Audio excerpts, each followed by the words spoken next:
নমস্কার, ইনসাইডিয়াস পডকাস্ট চ্যানেলে আপনাদেরকে অভিনন্দন। আজকে একটা বিশেষ পর্ব। আজকে এই পর্বে আমাদের সাথে যিনি আছেন তিনি একজন অভিনেত্রী, কিন্তু আজকে কথা বলবো ডায়েটিশিয়ান, নিউট্রিশনিস্ট মিসবি মিশ্রর সঙ্গে। নমস্কার। নমস্কার। এখন ডেলি লাইফে মানুষ কিন্তু অত্যন্ত ব্যস্ত, সব মানুষই তাদের পেশা অনুযায়ী ব্যস্ততা আছে। সেখানে দেখা যাচ্ছে আমাদের সুস্থতার জন্য, যেটা আগে হয়তো আজ থেকে 20 বছর আগে সেটা ভাবা হতো না, এখন হচ্ছে খাদ্যাভ্যাস। খাবার নিয়ে কিন্তু আমরা অনেকটা সচেতন হয়েছি, কিন্তু আমরা জানি না যে কিভাবে খেতে হয়, কতটা খেতে হয়, কি কি খেতে হয়, কোন এজ গ্রুপ বা জেন্ডার ওয়াইজ কেমন খাবার হওয়া উচিত। তো মোটামুটি সাধারণ মানুষ তাদের জীবনে ডেলি লাইফে কেমন ধরনের খাবার খাওয়া উচিত? আচ্ছা, প্রথমেই যেটা আপনি বললেন যে 20 বছর আগে বিষয়টা ছিল না, আমি যদি আর একটু আগে চলে যাই, 20-25 থেকে 40 বছর ধরুন, তখন দরকারও ছিল না। কারণ তখন আমরা যে খাবারগুলো খেতাম পুরো খেতাম, কোনো অ্যাডাল্টারেশন ছিল না, মানে কোনো ভেজাল ছিল না। আমরা ঢেঁকি ছাটা চাল খেতাম, আমরা চাষ থেকে সবজি খেতাম, কখনো সবজি কেনা হতোই না, এবং কোনো সবজিতেই চাষের সময় কোনো রকম কোনো কীটনাশক সার ইউজ করতে হতো না তখনকার দিনের। তো খুব স্বাভাবিকভাবেই তখন মানুষ অনেক হেভি ওয়ার্ক করতেন, সবাই চাষে মাঠে খাটতেন বা বিভিন্ন প্রফেশন যে জায়গায় কাজ করতেন, মানে মোদ্দা কথা হচ্ছে যে কাজের মধ্যে থাকতেন। তো সেই জায়গাতে তখন এত কিছু দরকার পড়তো না। এখন যেটা হচ্ছে, আমরা যাই খাচ্ছি না কেন, এক কথায় বললে সেটা বিষ খাচ্ছি। কারণ প্রতিটা খাবারের মধ্যেই আমাদের ভেজাল আছে। আপনি চাল খাচ্ছেন, চালের পুরো উপরের পোর্শনের ফাইবারটাকে পলিশড ওয়েতে আমরা খাচ্ছি, এবং যাতে পোকামাকড় না ধরে তার জন্য আমরা পাউডার স্প্রে করা থাকছে। তো সেটাই যখন আমরা ফুটিয়ে খাচ্ছি, তো তার সাথে বিষ খাচ্ছি। এবং শাকসবজি বলুন বা ডেলি বেসিসে আমরা দুধ, আগে আমাদের গোয়ালা দুধ দিয়ে যেত, বা প্রতিটা বাড়িতে কম বেশি পশুপালন হতো, গরু বাছুর থাকতো। এখন আমরা কি করছি, বিভিন্ন ব্র্যান্ড থেকে আমরা দুধটাও কিনে খাচ্ছি। এবং আগে সকালের খাবারটা রাত্রেই শেষ হতো, পরের দিন দুধ নষ্ট হয়ে যেত। এখন আমরা সেই প্যাকেটজাত দুধ 3 দিন ধরে ফুটিয়ে খাচ্ছি। হাউ ইটস পসিবল, যদি তার মধ্যে কোনো কেমিক্যাল না থাকে? তো সেটা হচ্ছে একটা পার্ট, যে আগের সময় দরকারই পড়তো না এত সবের, কারণ আমরা যা খেতাম একদম ফ্রেশ খেতাম। এখন কেন দরকার পড়ছে? কারণ এখন সব কিছুর মধ্যে ভেজাল আছে এবং আমরা খুব ব্যস্ত। তো আমাদের যেগুলো আমাদের চোখে অ্যাডের মাধ্যমে আমরা দেখতে পাচ্ছি যে ও এটা খেলে এটা হচ্ছে, এটা হলে এটা হচ্ছে, আমরা সেটাতেই আমরা অ্যাট্রাক্টেড হয়ে সেই খাবারগুলোকে খাচ্ছি। বিশেষ কিচ্ছু লাগবে না। আমরা যদি আমাদের দাদু দিদার লাইফস্টাইল দেখি যে তারা কিভাবে খেয়েছেন, সকালে উঠেছেন ভরপেট খাবার খেয়েছেন, সেখানে সকালে ব্রেডই খেতে হবে, ব্রাউন ব্রেড খেতে হবে, ওটস খেতে হবে, নট দ্যাট। সকালে আমরা গরম ভাতও খেতে পারি, ঘি আলু সেদ্ধ ভাত, আগেকার দিনে তাই হতো। কারণ সকালের খাবারটা ভরপেট হতে হবে, রাজার মতো। ব্রেকফাস্ট স্কিপ করা যাবে না, কোনো অবস্থাতেই না। সেটা হলো একটা ভারী মিল সকালে খেলাম, এরপর আমরা একটু মিড মর্নিংয়ে একটু ফ্রুটসের দিকে যাব, ইজিলি অ্যাভেলেবেল। আমাকে যে অ্যাভোকাডো খেতে হবে বা আমাকে কিউই খেতে হবে, গ্রিন অ্যাপেল খেতে হবে, নট দ্যাট। যেটা আমার সহজে অ্যাফোর্ডেবল এবং অ্যাভেলেবল, আমি সেটা খাবো। সেটা পেয়ারা হতে পারে, পেঁপে হতে পারে, এনিথিং, অ্যাপেল হতে পারে, খেলাম। এরপর চলে যাচ্ছি লাঞ্চে। আমাদের লাঞ্চটা একটু জোরালো দরকার, কারণ আমরা বাঙালি, মাছে ভাতে বাঙালি। মাছ থাকতে পারে, চিকেন থাকতে পারে। খুব বড়োভাবে ভাবলে আমি আরও পর্যায়ে গেলে চিকেন টিকেনগুলোও আমরা একটু কন্ট্রোলে খেতে বলবো, কারণ ওইগুলো মানে যেভাবে পোলট্রি চাষ হচ্ছে আর কি, দেশি চিকেন একটা মুরগি বেড়ে উঠতে সাহায্য করছে, একটা মুরগিকে 1 বছর টাইম লেগে যাচ্ছে। সেটাই আমরা যখন চিকেন ফার্মে খাচ্ছি, একটা পোলট্রি 70 দিনে আমরা তাকে পাচ্ছি। তো তার শরীরে যে খাবারগুলো খাইয়ে তাকে বড় করা হচ্ছে, সেটা কোথাও গিয়ে ক্ষতিকারক। তো সেই বিষয়টা একটা আলাদা প্রসঙ্গ, সেটা রইল। আমরা মাছ ভাত সবজি দিয়ে সাথে একটু দই দিয়ে ভরপেট খাবার খেতে পারি। বিকেলে হালকা স্ন্যাক্স, যেরকম চা, বাঙালি চা খাবেই। এরপর সে গ্রিন টি খাবে না ব্ল্যাক কফি খাবে না দুধ চা খাবে, সেটা পরের বিষয়। সেটা আবার ডায়েটটাকে আবার একটু আলোচনার মাধ্যমে সে ঠিক করতে হবে। রাত্রেবেলা রুটি বা ওটস বা ডালিয়া বা ভাত, যে কোনো কিছু। এবং মোস্ট ইম্পর্ট্যান্ট ওই দাদু দিদার জেনারেশন ওনাদেরকে ফলো আপ করা, কারণ তখন কি হতো 10টার মধ্যে সবাই ঘুমিয়ে পড়তো, তখন তো রাত জাগার কোনো বিষয় ছিল না। তো 10টায় ঘুমোতে গেলে আমাদেরকে 8:30 9টার মধ্যে আমাদেরকে ডিনারটা কমপ্লিট করতে হবে। তো সেটাই আমরা ফলো করব, আর্লি ডিনার যতটা তাড়াতাড়ি করা যায়। আচ্ছা, আমাদের ডেলি লাইফে ঘুমটা কতটা দরকার, বা দিনের বেলা ঘুমানোটা ঠিক কিনা? আচ্ছা, ঘুম 6 থেকে 8 ঘন্টা ঘুম প্রতিটা মানুষের জন্য দরকার। কেন দরকার সেটা বলি। আমরা যখন জেগে থাকছি, আমাদের শরীর বলুন, আমাদের স্কিন বলুন, আমাদের সব কিছু একটা অ্যাক্টিভ মুডে থাকছে। আমরা যখন ঘুমোচ্ছি তখন সেটা রিপেয়ারিং মুডে থাকছে, তখন সে রিপেয়ার হচ্ছে। খাবার বলুন, মানে তখন আমাদের বিএমআরও তখন 0 হয়ে যাচ্ছে, মানে তখন একটা রেস্ট দরকার হচ্ছে। তো প্রতিটা মানুষের শত যন্ত্র, একটা হৃৎপিণ্ড তো যন্ত্র, হৃৎপিণ্ডের কাজ বন্ধ থাকছে না, কিন্তু পালস রেটটা তো ওঠানামা করছে। যে কোনো কিছুই rest is the best medicine for all, যেটা এখনকার দিন মানুষ রেস্টলেস এখন নেই। তো দুপুরের ঘুম বিকেলের ঘুম বলে কিছু হয় না। ব্যাপারটা হচ্ছে যে আমি সারা 24 ঘন্টায় 6 থেকে 8 ঘন্টা আমি মিট করছি কিনা। যদি আপনার রাতে 8 ঘন্টা হয় তো আপনি দুপুরে কেন ঘুমোবেন? কিন্তু ধরুন আপনার রাতে ঘুম হলো না, আপনি দুপুরে ঘুমিয়ে নিন 2 ঘন্টা, কি আছে? শরীরটা তো আপনার, আপনাকেই আপনারটা ভাবতে হবে, এটাই ব্যাপার আর কি। তো তার মানে ম্যাডাম, আমাদের ডেলি লাইফে খাবার তো প্রত্যেকেরই মানে তার মতো করে আমরা খাই, কিন্তু এখন তো দেখা যাচ্ছে যে সোশ্যাল মিডিয়াতে বা কিংবা বিভিন্ন প্ল্যাটফর্মে আমরা দেখছি বিভিন্ন এক্সপার্ট ওপিনিয়ন অনেকে পাই, এবং সেটা কন্টিনিউ করতে গিয়ে আমরা প্রবলেমে পড়ি। তার থেকে বরং আপনি সাজেস্ট করছেন যে আমাদের মা কাকিমা ঠাকুমারা যেভাবে, সেটা মেনটেন করা অনেক ভালো এবং স্বাস্থ্যকর। এবং অবশ্যই পেশাগতভাবে বিভিন্ন মানুষের বিভিন্ন খাদ্যাভ্যাস থাকা উচিত।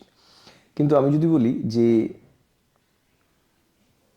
শরীর চর্চা করা, সেটা কি খুব জরুরি, মানে প্রপার ডায়েটের সাথে সুস্থ থাকতে গেলে, না প্রপার ডায়েট করে ভালো থাকা যায়? আমি বলছি না, মানে বিষয়টা হচ্ছে একটি মানুষের তাকে সুস্থ থাকতে হলে যদি ডায়েট 40% যদি তাকে ঠিকঠাকভাবে রাখার জন্য হেল্প করে, তো সেই জায়গাতে তাকে 30% রাখবে তার ওয়ার্কআউট, এবং 10% লাগবে তাকে তোর মানে লাইফস্টাইল ম্যানেজমেন্ট। মানে আমি সিগারেট খাবো, আমি মদ খাবো, আমি পার্টি করব, আমি এই করব, এই যে বিষয়টা, মানে 10% হচ্ছে তার লাইফস্টাইল ম্যানেজমেন্ট। আমি আমার জীবনযাত্রাটা, আমার জীবনশৈলীটা আমি কিভাবে কাটাবো, আমি কখন ঘুম থেকে উঠবো, আমি কখন ঘুমোতে যাব, আমি কখন স্নান করব, কখন আমি লাঞ্চ নেব, কখন আমি ডিনার, এই ব্যাপারটাকে পুরোটাকে লাইফস্টাইল বলা হয়। তো 30%-এর মধ্যে আমাকে জিম করতে হবে না, করতে হবে না, কিছুই করতে হবে না। আপনি বাড়িতে হাঁটুন,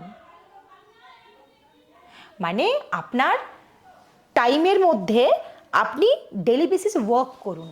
আপনি ফোনে কথা বলতে বলতে ওয়ার্ক করতে পারেন, আপনি গান শুনতে শুনতে করতে পারেন, কিন্তু মোস্ট ইম্পর্টেন্ট আপনি যে খাবারটা খাচ্ছেন। এমনও দিন যায় আমাদের, আমরা ভাবলে বলতে পারবো, সবাই দেখায় আমি খুব ব্যস্ত, আমার এই, কিন্তু হ্যাঁ একটা সময় আছে দেখবেন, আপনি ভেবে দেখবেন এমনও দিন যাচ্ছে আপনার কিচ্ছু ক্যালোরি বার্ন হচ্ছে না, কিছুই হচ্ছে না, শুয়ে বসে দিন কাটছে।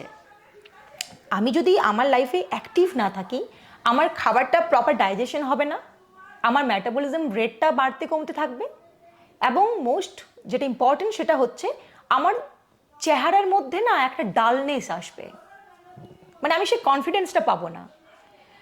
তো ওয়ার্কআউটটা এই কারণে জরুরি। শুধু জিম গেলাম, আমি জিম করি না, অনেস্টলি স্পিকিং আমি জিম করি না, আর আমি ডায়েট মেনটেন করে এই পার্টিকুলার এই টাইমে আমি এইভাবে খাই না, আমি হেলদি ফর্মে খাই। মানে আমি জানি, আমি পড়াশুনো করেছি কোন খাবারটা আমার জন্য ভালো, কোনটা খারাপ। জাঙ্ক ফুড আমি খাবো না, ফাস্ট ফুড আমি খাবো না, বাইরের খাবার আমি একটু অ্যাভয়েড করবো, বাড়িতে আমি তেলটা একটু কম খাবো, ময়দা আমি খাবো না, চিনি একটু কম খাবো, খাওয়ার চেষ্টা করব, মিষ্টি আমি অকেশনালি খাবো, ব্যাস। এই বেসিক কিছু জিনিসপত্র এইগুলো। তো জিম করতে হবে, আমাকে দেখাতে হবে আমি জিম করছি, নট দ্যাট। কিন্তু ওয়ার্কআউট ইজ জরুরি। সেটা আপনি ফ্রি হ্যান্ড করলেন বাড়িতে, আপনি সকালে 5 মিনিট নিজেকে টাইম দিলেন, ইয়োগা করলেন বাড়িতেই, বসলেন, আপনি প্রাণায়াম করলেন, আপনি মেডিটেশন করলেন, এনিথিং, এটা খুব ইম্পর্ট্যান্ট। আপনি বলছিলেন যে সকালে একেবারে এমটি স্টোমাক যখন আমরা বিছানা ছাড়লাম সেই সময় জল খাওয়া উচিত, কিন্তু আমরা অনেকেই আছি যারা আমরা ওয়ার্ম ওয়াটার উইথ লেমন, পাতিলেবুর জলে, আমরা গরম জলে পাতিলেবু দিয়ে খাই, তো সেটা কি মানে কতটা দরকারি সেটা তো জানি না, কিন্তু খাই। হ্যাঁ, এটা একটা মিথ, মানে এখন ট্রেন্ডিংয়ে চলছে এবং খুব কমন কোয়েশ্চেন, যে কোয়েশ্চেনটা আমি মানে মোর ওর লেস সবার কাছেই শুনতে থাকি, সেটা হচ্ছে সকালবেলাতে, মানে আমাকে যখন ডায়েট চার্টের জন্য কেউ জিজ্ঞেস করে, এটা বলেই শুরু করে যে ম্যাম আমি কিন্তু ভিনিগার দিয়ে আর কেউ বলে পাতিলেবু দিয়ে এটা খাই, আর কি করব, মানে ওটা দিয়েই শুরু করে, অ্যাজ ইফ ওটা করলেই যেন একদম একদম স্লিম অ্যান্ড ট্রিম হয়ে যাবে, এটা একটা ধারণা। এই বিষয়ে আমি কথাটা বলি, আমি কেন বললাম শুধু জল খেতে, কারণ ধরুন আপনার গ্যাসের প্রবলেম আছে, বা ধরুন আপনার ডায়াবেটিস আছে, আপনি মেডিসিনের মধ্যে আছেন, বা আপনি নর্মাল একজন মানুষ, বা একজন মহিলা যে প্রেগনেন্ট ওমেন, বিভিন্ন মানুষ বিভিন্ন, জল সবার জন্যই দরকারি, জলটা খেলে কারো কোনো সমস্যা হবে না, সেই জন্য জল। এবার যদি কোনো গ্যাসের কারো কোনো প্রবলেম আছে, সেই মানুষ যদি এসে আমাকে বলে যে ম্যাম সকালে কি খাবো, তার জন্য যে মানে প্রসেস, আমি একটা সকালবেলা যে জলটা আমি খেতে বলবো, লাইক সেখানে মেথি থাকবে, আজওয়ান থাকবে, লাইক আজওয়ান টি, সেটা আরও কিছু কিছু ব্যাপার আছে যে আমি কি অ্যাড করবো সেখানে, যাতে করে তার সারাদিনের ওই বিষয়টা কেটে যায়, মানে আমার গ্যাসের সমস্যা হচ্ছে, আমার মনে হচ্ছে গলাতে কিছু একটা উঠে আসছে, এটা আমি শুনতেই থাকি, সেটা কেটে যাবে, এটা তাদের জন্য। এরপর যে প্রেগনেন্ট ওমেন আছে, তাকে আমি সবসময় বলবো যে জলের সাথে দুটো বিস্কিট খেতে সকালবেলা উঠেই, মানে তার খালি পেট থাকার দরকার নেই। এরপর যেটা আমি আসবো যে কোশ্চেনটাতে, সেটা হচ্ছে যে পাতিলেবু দিয়ে গরম জল, এটা সবাই খায়, ইউটিউব দেখে, গুগল দেখে, বা বন্ধু খাচ্ছে, এটার মধ্যে যে ভুলটা হয় সেটা হচ্ছে আমরা পাতিলেবুর সাথে জল খেয়ে আমরা আমাদের বেলি ফ্যাটকে বার্ন করার জন্য খাচ্ছি, ওটা কাজও দেয়, কিন্তু যখন আমরা ওয়ার্ম ওয়াটারে খাচ্ছি, গরম জলে খাচ্ছি, গরম জল ইন দ্য সেন্স সেই জলটা মিনিমাম 70 to 80 টেম্পারেচার থাকছে, তো তার সাথে যখন পাতিলেবু অ্যাড করছি, পাতিলেবুর কোনো কার্যক্ষমতা সেখানে থাকছে না, তার কোনো নিউট্রিটিভ ভ্যালু যদি বলি জিরো হয়ে যাচ্ছে। কেন হচ্ছে? কারণ পাতিলেবুর একটা মানে বৈশিষ্ট্য যেটা যদি বলি, সে কখনোই ভিটামিন সি 40 ডিগ্রি টেম্পারেচারের উপরে উঠলে সে কার্যক্ষমতা থাকবে না, এটা তার ফার্স্ট প্রপার্টি, তবেই সে ভিটামিন সি, এই ক্রাইটেরিয়াটা মেনটেন করলে।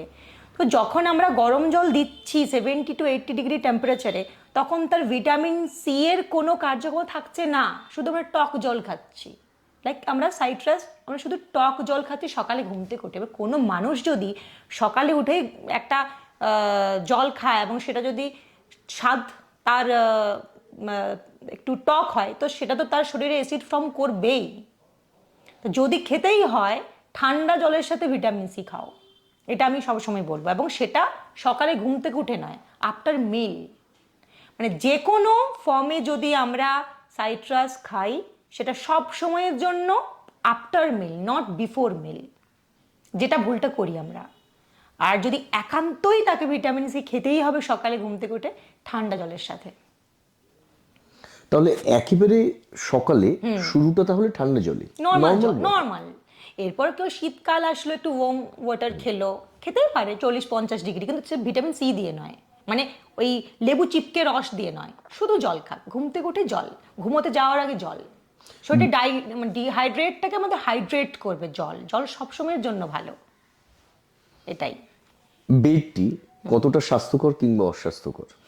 বেড টি কথাটা অ্যাকচুয়ালি হচ্ছে লেজি পার্সনদের জন্য, মানে দেখানো যে আমি যে লাইফস্টাইলের মধ্যে থাকছি, আমি একটা লাক্সারি লাইফস্টাইল লিড করছি, এবং যেখানে আমি একজনকে অর্ডার ফলো করছি, আমি অর্ডার করছি এবং সে আমার অর্ডারটা ফলো অফ করছে, আমি একজনকে অর্ডার করলাম, আমার চা চলে আসলো, এটা একটা রাজকীয় ব্যাপার এটার মধ্যে, কিন্তু এর মধ্যে থেকে কি আমি বুঝি না। আমি শুধু বলবো যে নিজের চাটা নিজে বানিয়ে খাও, তাদের তৃপ্তি অনেক বেশি, কারণ তুমি বেডটিটা ঠিক কতটা গরম খাবে, চিনি খাবে কি না, কতটা কড়া হবে তুমিই জানো। চা জিনিস ব্যাপারটাই এরকম আর কি, মুডের উপর ডিপেন্ড করছে, নিজে খাওয়াই ভালো। এটা একটা মানে ক্লাস মেনটেন করা যে আমার এই টাইমে বেডটি চাই, মানে এই বিষয়টা নিজের একটা স্টেটাসটাকে দেখানো। ও স্বাস্থ্যের জন্য সেটা কতটা জরুরি, মানে স্বাস্থ্যের জন্য খালি পেটে চা না, দিয়ে শুরু এটাকে করছি। আমি একদমই সাপোর্ট করলাম না। চা চা বিষয়টা হচ্ছে, দেখুন, চা বা কফি দুটোই অ্যান্টিঅক্সিডেন্ট থাকে, মানে শরীরের জন্য ভালো। কিন্তু বাঙালি পুরো বিষয়টাকে না খিচুড়ি বানিয়ে খায়। মানে চা তখনই ভালো যখন আমরা গরম জলে চা পাতা দিলাম, ফুটলো, একটু আদা দিলাম, লাগলে গোলমরিচ দিলাম, চিনির জায়গায় আমরা মধু দিলাম, যদি চিনি পছন্দ করি। চিনি বাদ দিয়ে দিলে খুবই ভালো, মধু বাদ দিয়ে দিলে খুবই ভালো। এরপর সেটা আমরা খেলাম, সেটা আমাদের জন্য গুড ফর হেলথ। কিন্তু সেটাকে আমরা দুধ দিয়ে ফুটিয়ে, জাল দিয়ে, আবার দোকানে যেটা হয় সারাদিনে ওই একই চা বারবার ফুটিয়ে ফুটিয়ে খাওয়াটা বিষ খাওয়া হয়। তো বেডটি তখনই হেলদি যখন সেটা হেলদি ফর্মে খাওয়া হবে। জাস্ট নর্মাল গরম জলের সাথে চা পাতা দিলাম, একটু আদা দিতে পারি, একটু গোলমরিচ দিতে পারি, বা দুটো জোয়ান ফেলে দিতে পারি, ব্যাস ঠান্ডা করলাম, খেলাম, তখনই হেলদি। তার আগে কিন্তু নয়।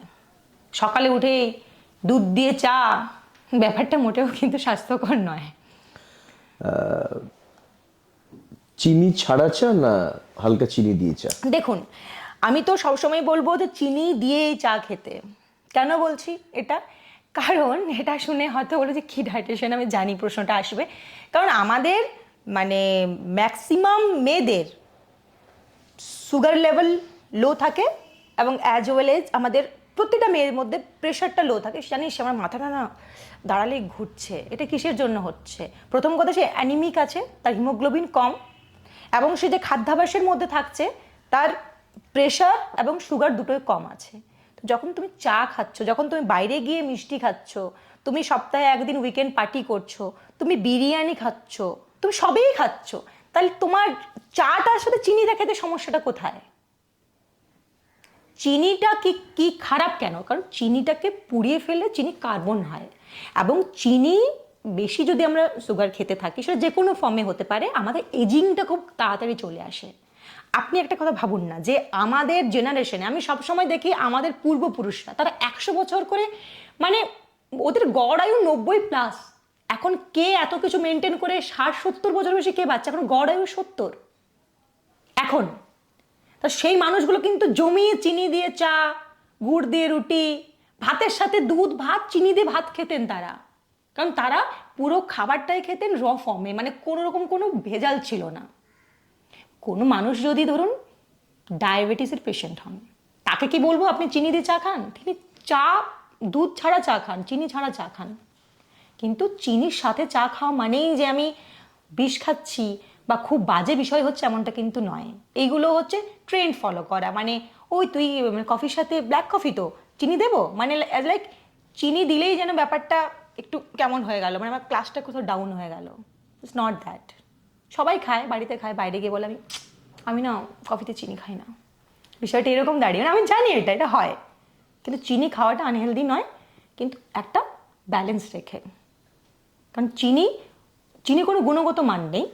চিনি তাদের ক্ষেত্রে খাওয়া ভালো যাদের সুগার লেভেলটা সবসময় বর্ডার লাইন বা তার নিচে থাকে। আচ্ছা। হ্যাঁ, সেই জন্য আমি প্রথমে ওটা দিয়ে শুরু করলাম। আমি চিনিকে হেলদি কখনোই বলছি না, কিন্তু আবার কিছু কিছু ক্ষেত্রে চিনি খেতে হয়। দুধ চা না লিকার চা? দেখুন, দুধ তো সব সময়ের জন্য হেলদি, কারণ দুধে আমাদের একটা সুষম খাদ্য বলতে আমরা দুধকে বোঝাই, মানে দুধের মধ্যে প্রোটিন, ফ্যাট, কার্বোহাইড্রেট এবং মিনারেলস, ভিটামিন সি বাদ দিয়ে দুধের মধ্যে মোরলে সব আছে। দুধ হচ্ছে সুষম খাদ্য। তো দুধ চা, চায়ের সাথে আমি বা দুধটাকে আমি, মানে আমার মনে হয় বিষক্রিয়া হয়ে গেল আর কি ব্যাপারটা। কিন্তু বাঙালি তো দুধ চাই খাবে। কোনো মানুষ যখন আমাদের ফুড হ্যাবিটের মধ্যে, আমাদের জেনারেশনে আমরা দুধ চা খেয়ে খেয়ে আসছি, মানে সকালবেলায় ঘুম থেকে উঠেই দুধ চা, মানে আমাদের শরীরটাও কোথাও গিয়ে এটা নিয়ে নিয়েছে, মানে আমাদের মেটাবলিজম প্রবলেম হয় না। কিন্তু দুধের সাথে চাটা হেলদি ফর্ম নয়। চায়ের যদি আমরা অ্যান্টিঅক্সিডেন্ট পেতে চাই, চাকে যদি হেলদি ফর্মে খেতে চাই, আমি বলবো লিকার চা বেস্ট। আচ্ছা, আমি একটা প্রশ্ন করতে চাই, সেটা হচ্ছে যে বাজারে বিভিন্ন ধরনের চা পাওয়া যায়, মানে দামের তো একটা ফারাক আছেই, খুব দামি চা, এবং green tea, normal green including tea green আছে। টি। তো এবার চা যদি আমরা খেতে চাই অ্যান্টিঅক্সিডেন্ট পাওয়ার জন্য, তো তো সেটা কোন চা আমাকে কিনতে হবে, এইটা কিন্তু অনেক সময় আমরা কনফিউজ হয়ে যাই। আমি সঠিক চাটা কিনলাম তো, এই চা পাতাটা ভালো তো? দেখুন এরপর এটা হচ্ছে ব্র্যান্ডিং এর কাছে কথা। আমাকে যদি চা পাতা দিয়ে চা খেতে হয়, আমি চা পাতা বাদ দিয়েও চা খেতে পারি। কিভাবে পারি? আমি একটু দারচিনি নিলাম, একটু আদা নিলাম, এবং তার সাথে আমি একটু গোলমরিচ দিলাম, আমি সেটা ফুটিয়ে ঠান্ডা করে খেলাম, এটাও চা। আচ্ছা, এটাও চা। এবং সেটা খেলে যাদের ফ্যাট বার্নিং এর জন্য যারা খাচ্ছে, এটা খেলে কি হবে? ওয়েটটা কন্ট্রোল থাকবে, এটা গুড ফর হেলথ। আর আপনি বাজার থেকে যদি চা, আপনি যে কোনো চা, আপনার বাজেট ওয়াইজ আপনি যে কোনো চা আপনি কিনে খেতে পারেন, কিন্তু সেটাকে আপনাকে চায়ের প্রসেসটা ঠিকঠাক করে খেতে হবে। ধরুন একবার চা, একটা পাতা আমি একবারে ফুটিয়ে খাবো, ওটা রেখে দিলাম, দুধ ঢালছি, চা হচ্ছে সারাদিন ধরে, দোকানে যেটা হয় আর কি, সারাদিন ধরে চলছে। চা বলুন বা যে কোনো প্রোটিন জাতীয় পদার্থ বলুন, মানে চা, কফি এবং মাছ, মাংস কখনোই দুবার বয়েল করা যায় না। মানে একবার খেলেন, খেয়ে নিলেন, ফেলে দিলেন, নতুন করে আবার চা। ওই চা ঠান্ডা থাকলো, পরে আবার ফুটিয়ে খেলাম, তার মানে আপনি বিষ খাচ্ছেন। বুঝতে পারছি। একদম। আর একটা কথা বলি, এখন দেখবেন বিভিন্ন মানে জায়গাতে বলুন, অফিসে বলুন, বা ভালো ভালো হোটেল রেস্টুরেন্ট বলুন, বা রুমের মধ্যে দেখবেন ওই 2 টাকার কফি ব্যাগ একটা করে দিয়ে রাখে আর কি। এখন বিষয় হচ্ছে, নর্মালি আপনি একটু ভাবুন যে একটা 50 গ্রাম, যখন আমরা কোনো ব্র্যান্ডের বলছি, একটু ব্র্যান্ডেড কোনো একটা কফি খাচ্ছি, আমাদের তো জানা পরিচিত দুটো কফি আমাদের চলে, আমি কফি ব্র্যান্ডের নাম বলছি না এখানে।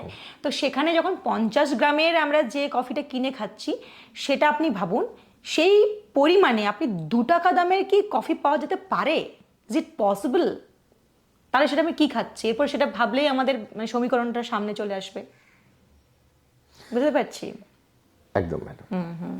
বলছি ম্যাডাম, এই যে আমরা ফ্রিজে খাবার রাখি, এখন তো সবাই প্রায় ওয়ার্কিং একটা ফ্যামিলি, দেখা যাচ্ছে আমরা স্টক করে নিচ্ছি খাবারটা, প্রিপেয়ার করে নিয়ে আমরা রেখে দিচ্ছি, টাইম টু টাইম সেটাকে আমরা নিয়ে গরম করে খাচ্ছি। তো ফ্রিজ থেকে কি ডিরেক্ট বার করার পর একটু ঠান্ডা করে নেওয়া উচিত, না সঙ্গে সঙ্গে গরম করাটা কি ঠিক? বা এই বিষয়ে কিন্তু আমাদের অনেক সময় আমি বলে দিচ্ছি, জানা নেই। এটা আমি বলে দিচ্ছি।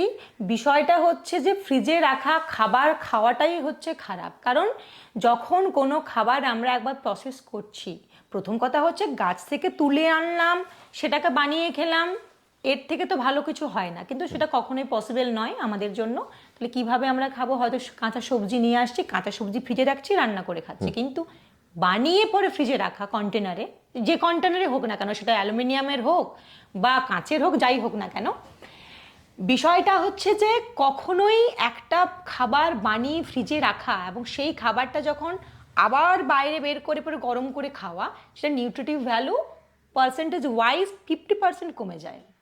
ধরুন আপনি বানিয়ে একটা মিক্স ভেজ খেলেন, তাতে যে ভিটামিনসগুলো আপনি বা যে ফাইবারটা আপনি রিচ করলেন, আপনি খেলেন, সেটা যখন আপনি গরম করে, প্রথম কথা টেস্ট চলে যাচ্ছে, আপনি নিজেও সেটা বুঝতে পারবেন। সকালের খাবারটা রাতে গরম করে একই খাবার বা পরের দিন খেলে সেই টেস্ট থাকছে না, সেটা একটা বিষয়।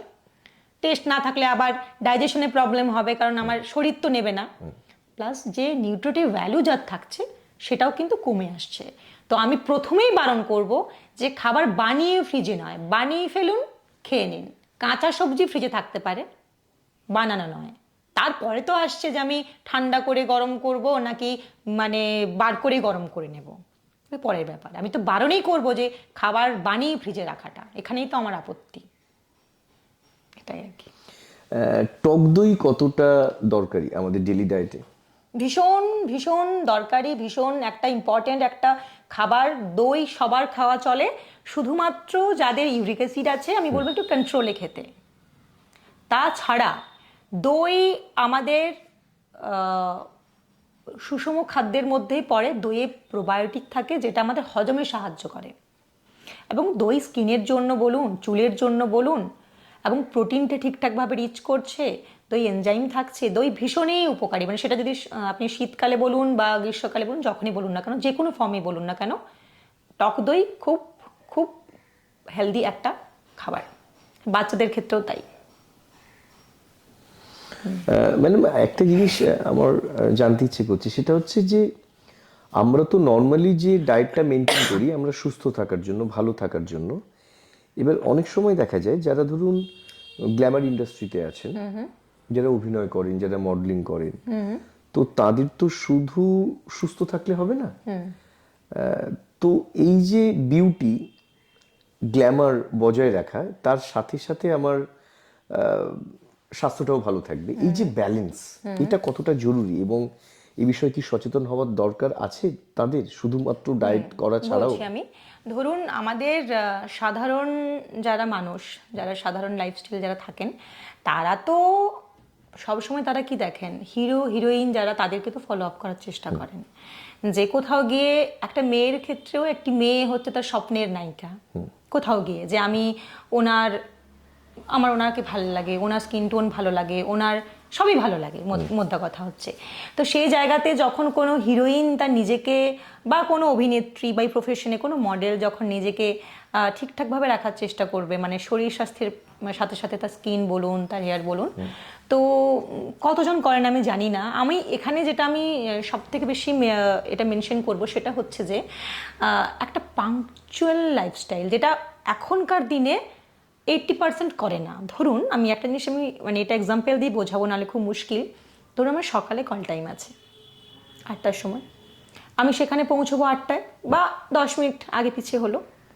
আমি যদি তার আগের রাতে গলা পর্যন্ত মদ খেয়ে পার্টি করি, আমি সকাল হয়তো ঘুমের মধ্যে একটা ডজনেস নিয়ে আমি হয়তো পৌঁছে গেলামও 8টার সময়, কিন্তু আমার চোখ, সে তো ক্যামেরার সাথে কথা বলবে, চোখে এখানে ফুলা থাকলো, এখানে ফুলে ফুলে ফুলে ফুলে গেল, আমি ঠিকঠাক ডায়লগ ডেলিভার করতে পারলাম না।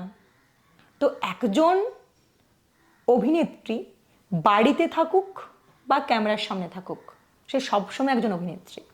তো এই জিনিসগুলো মাথায় রাখতে, যেটা এখনকার জেনারেশনের আমি যেটুকু দেখি আর কি, খুব একটা ডেডিকেটেডলি ব্যাপারগুলো তারা ফলো আপ করেন না।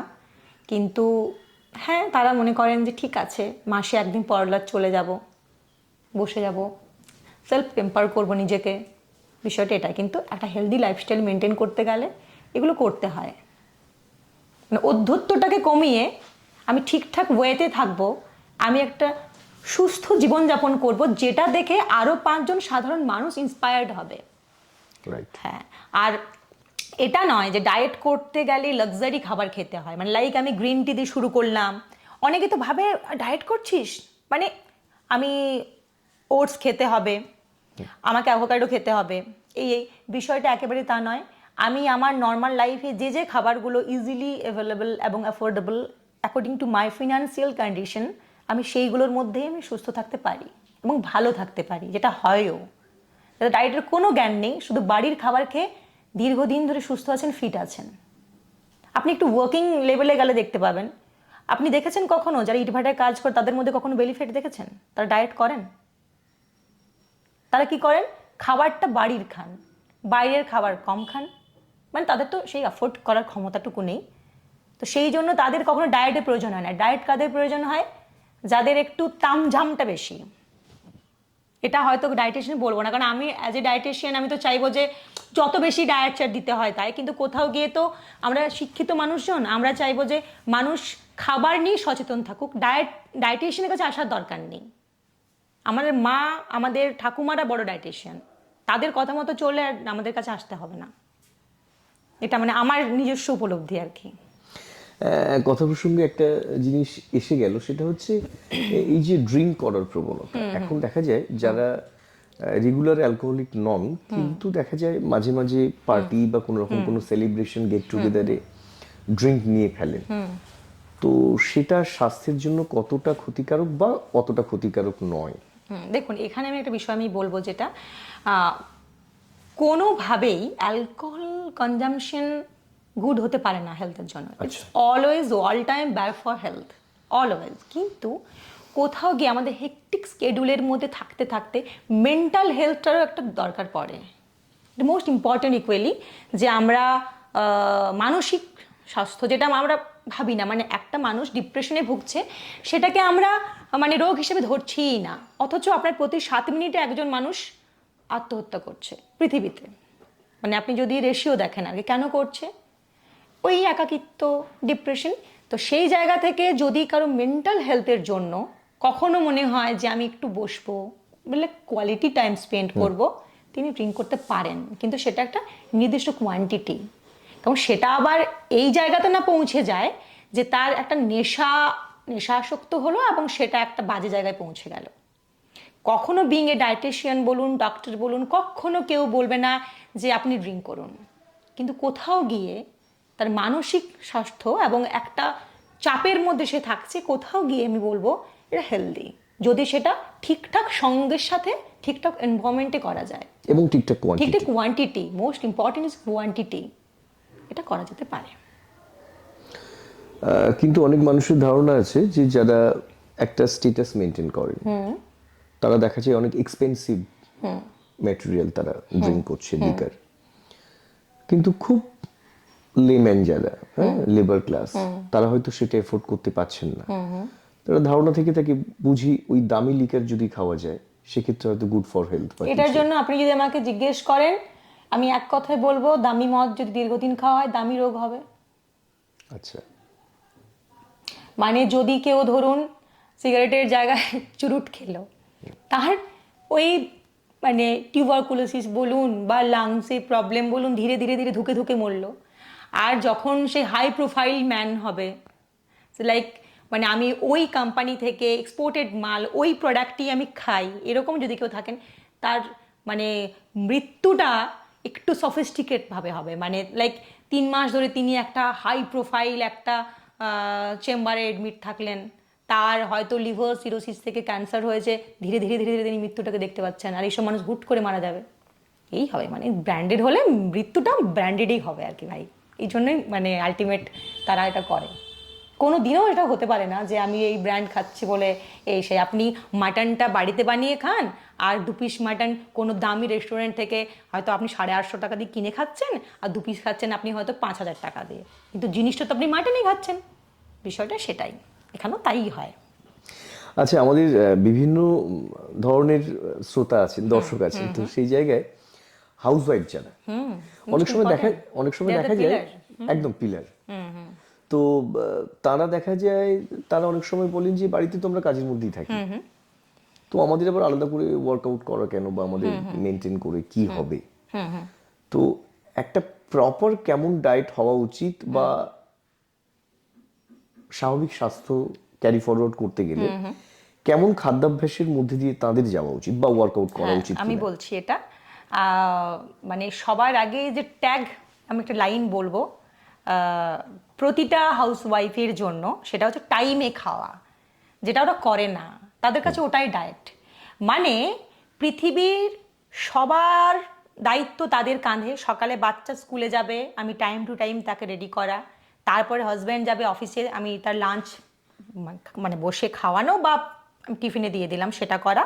তারপর শ্বশুরমশাইয়ের চা করা, তারপরে শাশুড়ি মার আরও 5 রকমের ব্যাপার স্যাপার করা, বা যেই থাকুক না কেন সব কিছু করার পর তিনি যখন নিজে খেতে বসেন, তার খাওয়ার টাইমটা ওই বিকেল 3:30-3টে। তখন আবার তিনি ফোন দেখে কারণ তার কাছে ওইটুকু টাইমেই একটা মানে নিজেকে চিল করার সময় আর কি। মানে সেই খাবারটুকু কি খাচ্ছে, কেন খাচ্ছে, খাবারের টেস্ট কি জানে না, মানে ও খাচ্ছে লাইক এটাই তো আমার কাছে একটা সময়, তো আমি এই টাইমটা আমার কোয়ালিটি টাইম, আমি টিভি দেখে দেখে খাই। বিষয়টা এটা, তো টাইমে খাওয়াটা মোস্ট ইম্পর্টেন্ট তাদের জন্য। আর নিজেদের হেলথ উনি কেন কিভাবে ঠিক রাখবেন সেই বিষয়টা বলি। দেখুন, আমরা ভাবি যে আমাদেরকে সুন্দর থাকতে হয় অন্যের চোখে কীরকম লাগছে সেটাই তার জন্য, কিন্তু আমার মনে হয় এটা সবার ক্ষেত্রে প্রযোজ্য হওয়া উচিত। সেটা হচ্ছে যে আগে আমি আমার চোখে সুন্দর হব, আগে আমি নিজে ঠিক থাকবো, তবেই না আমি অন্য কারো কাছে কোনো অ্যাপ্রিসিয়েশন নেব বা পাবো। যারা ওয়ার্কিং ওমেন আছেন, কোথাও গিয়ে মানুষের কাছে 5টা মানুষের সাথে বসতে হয়, কথা বলতে হয়, কাজে বেরোতে হয়, তারা একটু গ্রুমিংয়ের মধ্যে থাকেন যে আমাকে যেতে হবে, আমার 5টা মানুষের সাথে আমার কথা বলতে হবে, আমি একটু ঠিকঠাক থাকবো। কিন্তু যারা হাউস ওয়াইফ হন, তারা কিন্তু বাড়ির মধ্যেই থাকেন এবং সারা দিনের কাজের মধ্যে ব্যস্ততার মধ্যে তারা নিজের দিকে তাকানোর সময়টুকু পান না। কিন্তু লাইফটা তো নিজের। সমস্যাটা হচ্ছে যে এই করতে করতে তো দিন শেষ হয়ে আসছে, তো টাইমটাকে নিজেকে দিতে হবে। ওই সময়ের মধ্যেই সময় বার করে যে আমি নিজেকে সারাদিনে 20 মিনিট দেব, সেই 20 মিনিট আমার জন্য, ফোন দেখার জন্য নয়। সেই 20 মিনিটে আমি একটা প্রপার ময়শ্চারাইজার মাখবো, আমি কিচেনে যাওয়ার আগে আমি সানস্ক্রিন মাখবো, আমি টাইম টু টাইম জল খাবো, সারাদিন আমি জল খাবো এবং প্রপার টাইমলি খাবারটা খাবো, এবং আমি সারাদিনের ক্লান্তি থকান্তি যতটুকু সময় পাবো সেই সময়টুকু আমি ঘুমিয়ে নেব। সেটা বসে বসে একটু ন্যাপ হতে পারে, যে আমি টিভি দেখতে দেখতে ঘুমোলাম, আমাকে বিছানা পেড়ে ঘুমোনো নয়, আমি সোফাতে একটু শুয়ে পড়লাম, ওই আধ ঘন্টা 1 ঘন্টা রেস্ট খুব ইম্পর্ট্যান্ট। তো যারা হাউস ওয়াইফ আছেন, মানে আমি তাদেরকে মনে করি তারা একটা সংসারের পিলার, আমি মনে করি পার্সোনালি, মানে আমার তাদের প্রতি respect all time every time সবার উপরে। তো তারা টাইমে খাবারটা খান। আর একটা জিনিস আমি লক্ষ্য করবেন, আমি বলছি এটা আমি মানে আমার বড় হওয়ার সাথে সাথে আমি উপলব্ধি করেছি, বাড়িতে আপনি 500 মাছ রান্না করুন 5 জনের জন্য, আর 1 কেজি মাছ রান্না করুন, যাই হোক না কেন, দিনের শেষে ওই মা কাকিমা বা হাউসওয়াইফ যারা আছেন, অনেকের মাই সার্ভিস করেন, যাই হোক, সেখানে তাদের কপালে কিন্তু ওই ন্যাজা বা মুড়োটা ছাড়া জোটে না।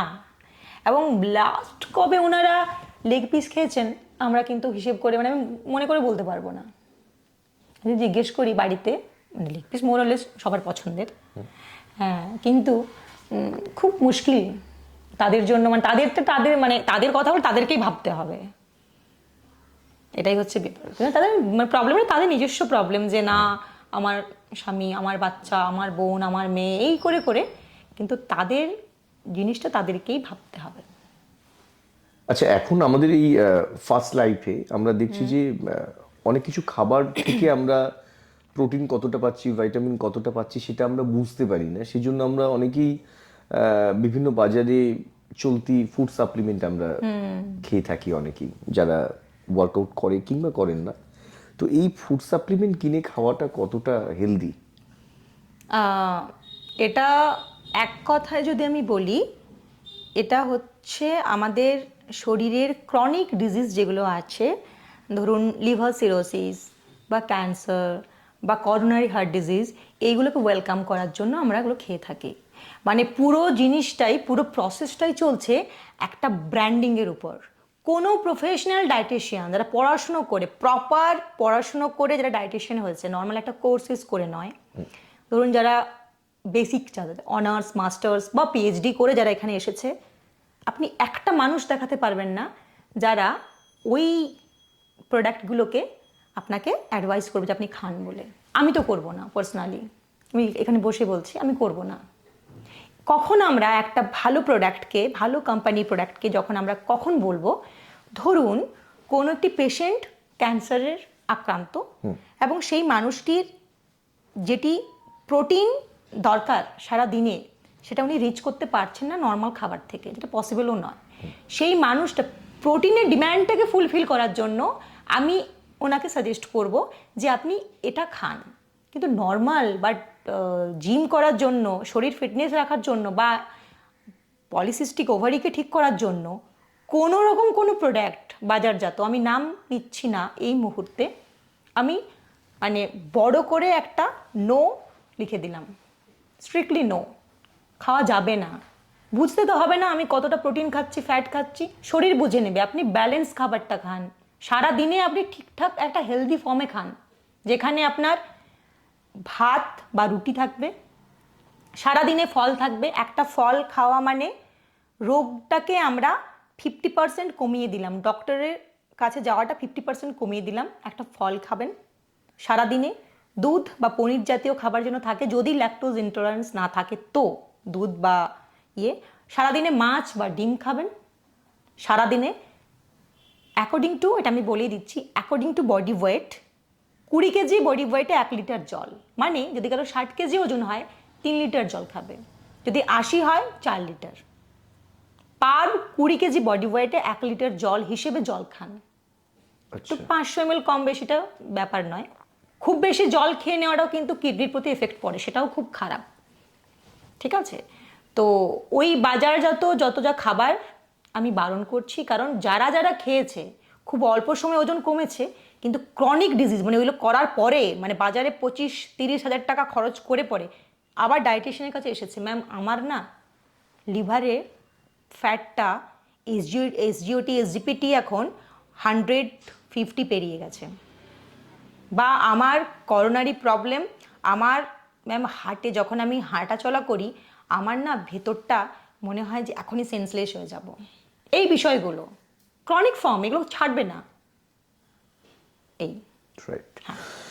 আচ্ছা, ওই এখন দেখা যায় যে অনেকেই আমরা ফাস্টিং এর প্রতি আসক্ত হচ্ছে, ফাস্টিং করাটা দরকারি এটা বুঝেছি, কিন্তু ফাস্টিং সত্যি কতটা দরকারি এবং ঠিক কিভাবে করা উচিত, কিভাবে শুরু করা উচিত বা শেষটা কিভাবে আমি করা বলছি, উচিত? Fasting, intermediate fasting can help by promoting fat loss আর রিডিউস ডায়াবেটিস, এগুলোর জন্য ঠিকঠাক। মানে আমি যদি ইন্টারমিডিয়েট ডায়েট করি তাহলে আমার এইগুলো আমি বেনিফিটেড হব, বা আমার প্রেশারটা হাই আছে আমার লো হব। কিন্তু এটা ম্যান টু ম্যান ভ্যারি করে। আমি যদি নিজেই আন্ডার নিউট্রিশনের পেশেন্ট হই, তারপরে যদি আমি ইন্টারমিডিয়েটে যাই, আমি তো সেন্সলেস হব, আমার তো মানে সুগার ফল আমি মারাও যেতে পারি। বিষয়টা সেটাই। আমাকে যদি উপোস করতে হয়, উপোস করা ইজ হেলদি, বাট সেটা কখন? সপ্তাহে একদিন 10-12 ঘন্টা আমি খেলাম না, যেটা আবার আমার মা কাকিমারা করতেন, বা মা কাকিমা তো এই জেনারেশনের হচ্ছেন, মানে পুজোর সময় আমরা উপোস করতাম।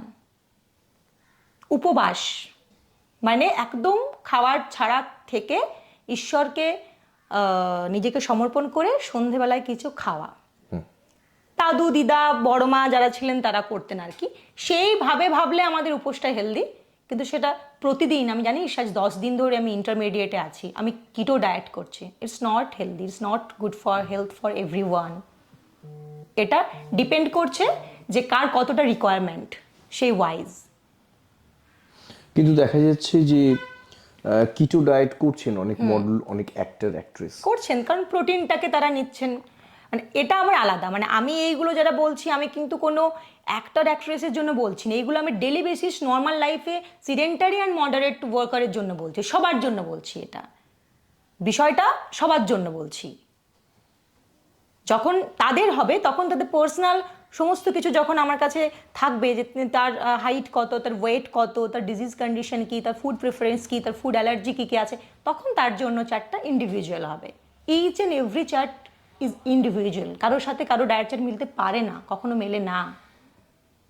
এটা নর্মাল বেসিসে যে আপনি ইন্টারমিডিয়েট করলে ইট ক্যান হেল্প, বললাম তো, বাই প্রমোটিং প্রেশারটাকে আপনার ঠিক রাখবে, আপনার ডায়াবেটিসের সুগার লেভেলটাকে ঠিক রাখবে, বাট এটা লেন্দি প্রসেসে নয়, আপনি করুন মাঝে মধ্যে, তবেই এটা হেলদি।